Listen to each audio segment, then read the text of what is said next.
I'm back. Mr. Clarke's back. Time to take a look at the Obama administration 20.3. As we go through this, make sure you have open up your Google Doc in Google Classroom for the focus questions based on this lesson. You can pause the YouTube video as you need to if you need to get information down. I also would suggest that you're watching the video lesson on a secondary device while you're typing in the responses on your Chromebook. So as you look at the Obama administration, some of the key things we'll be taking a look at are the causes and effects. As President Obama would come into office in 2009 after winning the '08 election, he's going to be dealing with a financial crisis. It's remembered as the Great Recession. It took place during the end of George W. Bush's presidency and carried on over into President Obama's presidency. You look at the outcome of the 2008 presidential election. We'll also look at his reelection campaign in 2012. We'll look at the goals of Obama's presidency, in particular his signature issue, the healthcare initiative, Affordable Care Act, better remembered as Obamacare. We'll look at some of his foreign affairs issues and look at some of the successes of his second term.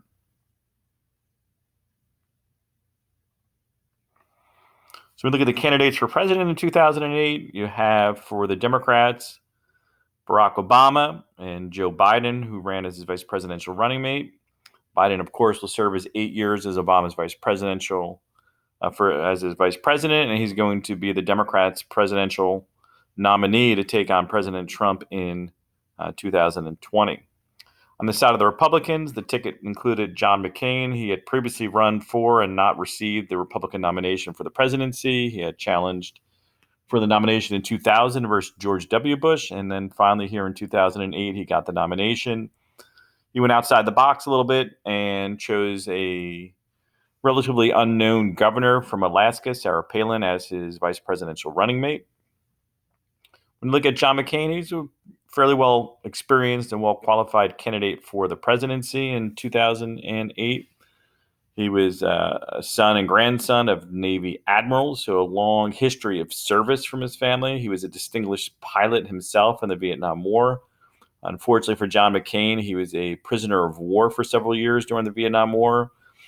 He was tortured so badly, including having bamboo sticks put underneath his fingernails, that he lost some mobility in his hands. He served first as a member of the House of Reps from the state of Arizona, and then later on a senator from 1986 through his death in 2018. On Election Day 2008, he was one of the oldest nominees for the presidency at the age of 72.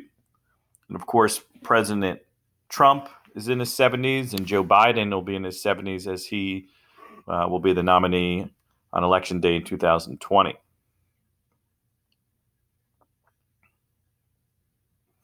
Okay, looking at the experience level of Barack Obama as he took on John McCain, very much inexperienced in comparison to John McCain. So just based from a resume basis, you would think that McCain had a little thicker experience and resume. Obama was he lived in Hawaii for a long period of time. His mom married a black man from Kenya. They attended Columbia University and Harvard Law School. Spent much of his life in Illinois. He's an Illinois senator from January 4th, 2005 through November 16th, 2008. At 47 years of age on Election Day 2008, that was a stark contrast in terms of the youthful Obama at 47 versus the senior statesman in John McCain at age 72. One of the signature campaign slogans for Obama as he was on the campaign trail was hope and change. He wanted to move America forward. The image you see on the screen there was kind of a signature poster that you would see across the country as people were supporting the presidential campaign of Barack Obama.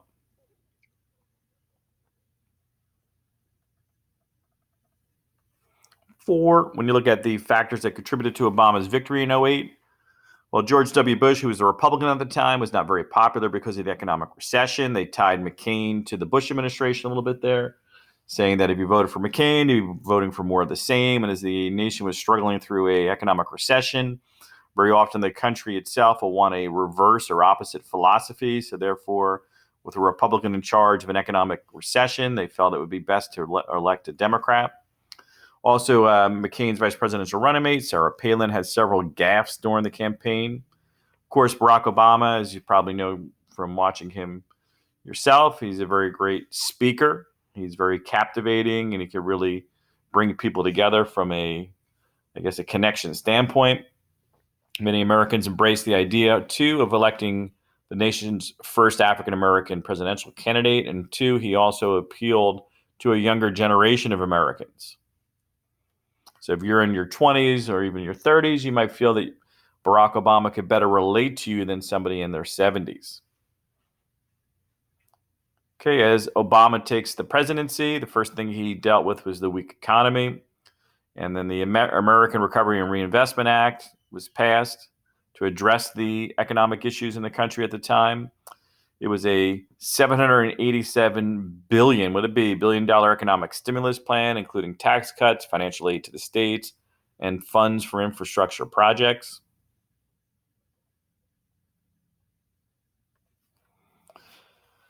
Six, what past presidents or economists would Barack Obama agree with on fiscal policy? Whom would he disagree with? Explain. All right, so we're just going to kind of look at some of the different economic philosophies we studied throughout the year. Obama believed in the traditional liberal philosophy or Keynesian economics, something that Franklin Roosevelt during the Great Depression looked to as a philosophy to embrace. It's called pumping money into the economy. It's borrowing money and putting that money back into the economy in hopes of propping it up. In the case of Obama, he would disagree with the supply side economic philosophy. This was the philosophy implemented by President Reagan during the 1980s. As president, he appointed Hillary Clinton, who was the runner-up to Obama for the Democratic nomination in 2008. And in a sign of bringing the party together and out of respect for Hillary Clinton, he made her Secretary of State during his first term. And John Kerry, who lost to President Bush in 2004 as a Democratic nominee for the presidency, he was the Secretary of State during Obama's second term. So really, he had some heavy hitters in regard to the Secretary of State position.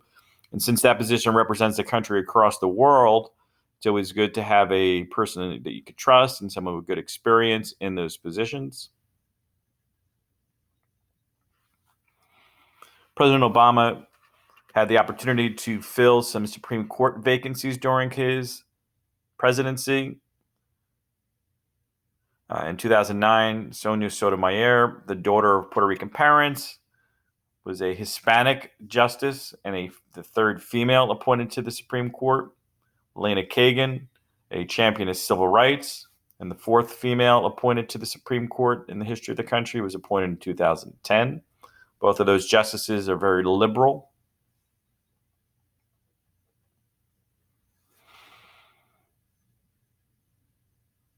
Now, when you look at President Obama, he basically staked his entire campaign on health care initiatives. And as a result, unlike President Hillary Clinton, during President Clinton's presidency, when she was tasked with getting a health care bill pushed through Congress, and the Clintons were unable to do so. In the case of Obama, he made this his top priority, and he had success in getting the Affordable Care Act passed through Congress. Now, the Affordable Care Act has its detractors as well as its supporters. Obviously, the benefits of the Affordable Care Act: it helped people with pre-existing conditions. No longer could you be denied health care coverage because you had a pre-existing injury or ailment. Provided subsidies for people at low incomes. So it helped those who could not afford health care to obtain health care. The drawbacks: it gave the federal government more power, put a financial burden on small businesses to help their workers get health care.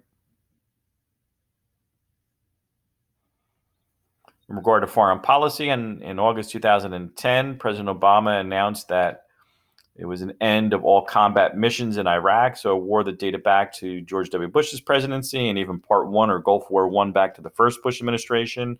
Finally, our time, which started for the very first time on January 16th, 1991. In August 2010, the United States is no longer operating in Iraq. So really, it was a long, nearly 20-year campaign off and on in Iraq.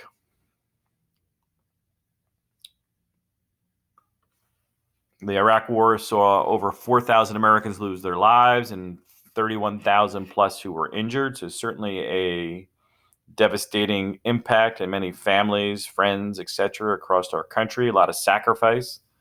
And since Memorial Day just recently passed, a couple weeks back, you should always remember those who had put their lives on the line and ultimately lost their lives for our country.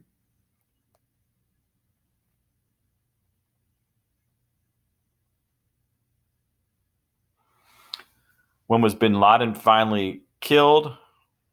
Why didn't the death of bin Laden end the threat of terrorism? President Obama announced the death of bin Laden in May of 2011.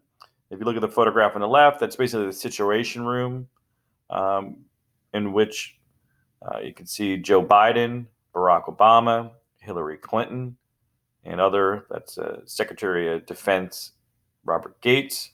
So you basically have everybody in that room watching the feed from the military team's helmet cams to see what was going on, and they actually saw the firefight that led to the death of bin Laden.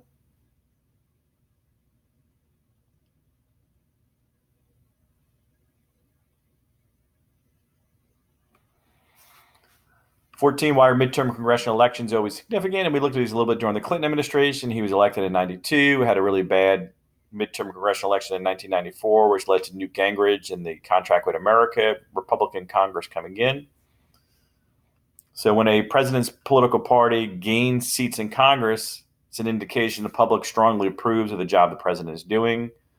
Conversely, if the president's party loses seats in Congress, it's an indication that the country is not happy with the direction of the country. And the more representatives of your own party that are in Congress, the easier it is for you to get legislation passed, which is a key thing for a president. 15, what was the Tea Party movement? What underlying sentiments did the creation of the Tea Party movement reveal? Well, this is a movement of strongly conservative Republicans who are unhappy with Obama and moderate Republicans. There was opposition to some of his new programs, especially programs that people believed increased the size of the federal government and may increase their taxes. So in 2010, that was the midterm congressional election, the first midterm congressional election of the Obama administration. The Republican Party gained 63 seats in the House of Representatives, recapturing the majority. It was the largest seat change since 1948. Republicans gained 6 seats in the U.S. Senate, expanding its minority. So Democrats still controlled the Senate, but Republicans got a little bit closer. And it was a repudiation or a rejection of President Obama's policies at that point in time.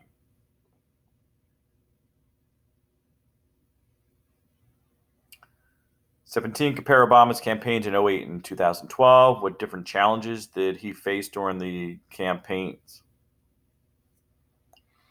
In 2008, Obama ran as a voice of change against longtime Senator John McCain. He was an alternative to the status quo during a failing economy. In 2012, Obama faced criticism from the Tea Party and had to show that he was in touch with ordinary Americans.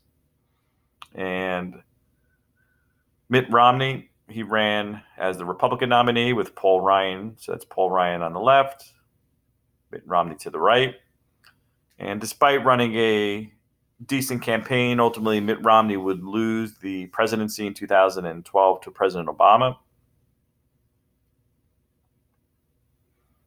When you look at some of the demographic shifts, minorities became a more important factor in elections. Our country is becoming more and more diverse, and as a result, the minority vote is carrying more and more of an impact. And that helped President Obama as he drew very high percentages, especially from African Americans. Republicans also needed to, adjust moving forward if they wanted to win future elections.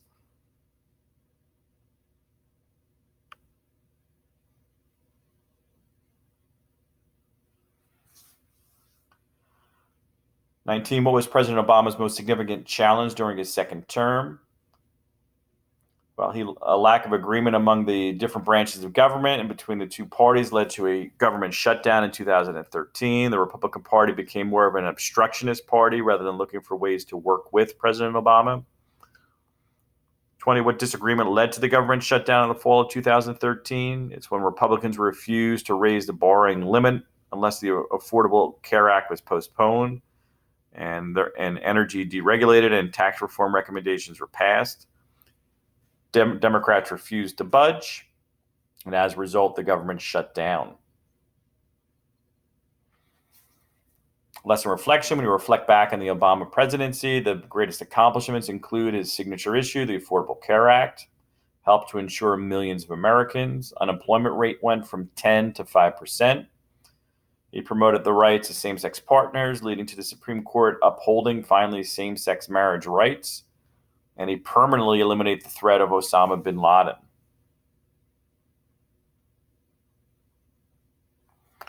Failures: the deficit was $10.6 trillion when he took office and nearly $20 trillion when he left. He withdrew prematurely, some say, from Iraq. Obama ignored the threat of a resurgent Russian dictatorship, which has allowed Vladimir Putin's power to increase in Russia. And politics became quite a bit more polarized during the Obama years. Well, that's it. Mr. Clarke is out.